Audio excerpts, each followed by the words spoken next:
Now, chapter 31 of the book of Ezekiel is going to be kind of an interesting one. It's not a huge one, but they're comparing the fall of Egypt and Pharaoh to the Assyrian Empire fall as well.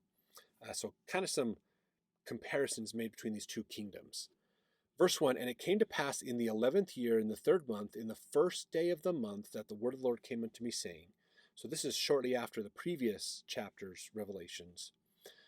Verse 2, Son of man, speak unto Pharaoh, king of Egypt, and to his multitude, whom art thou like in thy greatness? So that's the question, whom art thou like in thy greatness?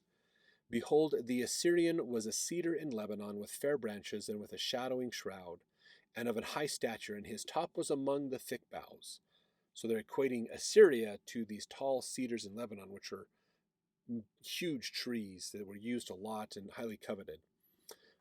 Verse 4, the waters made him great, and the deep set him up on high, with her rivers running round about his plants, and set out her little rivers unto all the trees of the field.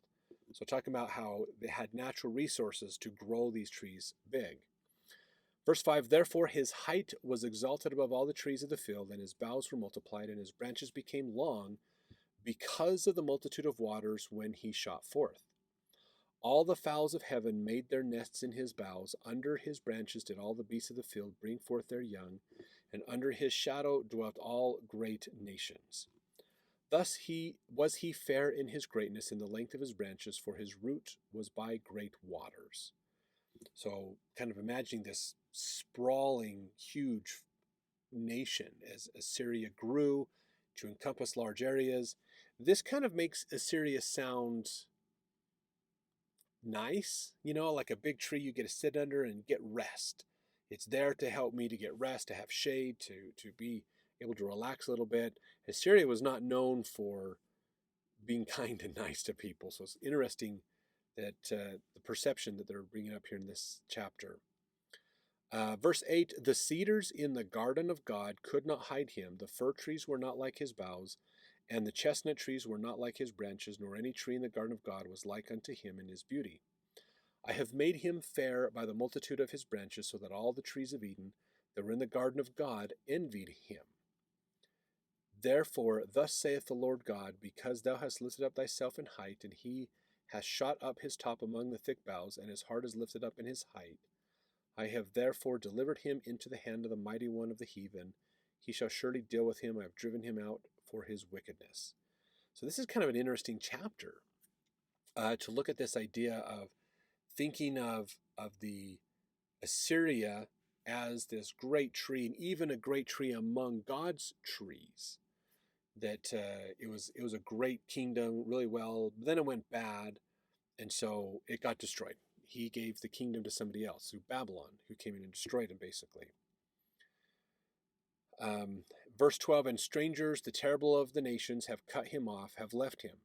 Upon the mountains and in all the valleys his branches are fallen, and his boughs are broken by all the rivers of the land. And all the people of the earth are gone down from his shadow, and have left him. Upon his ruin shall all the fowls of the heaven remain, and all the beasts of the field shall be upon his branches. To the end that none of all the trees by the waters exalt themselves for their height, neither shoot up their top among the thick boughs, neither their trees stand up in their height, all that drink water, for they are all delivered unto death. To the nether parts of the earth, in the midst of the children of men, with them that go down to the pit. So you can think of this idea of exalting yourself above everybody else, the pride, getting yourself above, and God going, nope, it's time to cut you down to size. You are all human, you're all mortal, you're all going to die anyways. Verse 15, thus saith the Lord God, in the day when he went down to the grave, I caused a mourning. I covered the deep for him, and I restrained the floods thereof, and the great waters were stayed. And I caused Lebanon to mourn for him, and all the trees of the field fainted for him. I made the nations to shake at the sound of his fall, when I cast him down to hell, with them that descended into the pit. And all the trees of Eden, the choice and best of Lebanon, all that drink water, shall be comforted in the nether parts of the earth. They also went down into hell with him unto them that be slain with the sword, and they that were his arm, that dwelt under his shadow in the midst of the heathen. To whom art thou thus like in glory and in greatness among the trees of Eden? Yet shalt thou be brought down with the trees of Eden unto the nether parts of the earth.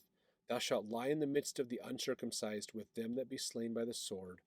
This is Pharaoh and all his multitude, saith the Lord God. So they're comparing, Assyria tried to make themselves great, and God brought them down to earth. And they fell into hell because of their wickedness and sins. And he's saying, Egypt, you're doing the same thing. You're trying to make yourself exalted and greater than everybody else, and you're going to be lopped down to size and go the way of the earth as well. So not a good situation for Egypt. So they're already in decline, but we're going to see they're going to hit another bottom basically for this country. So let's jump over to our next chapter to continue this discussion about Egypt.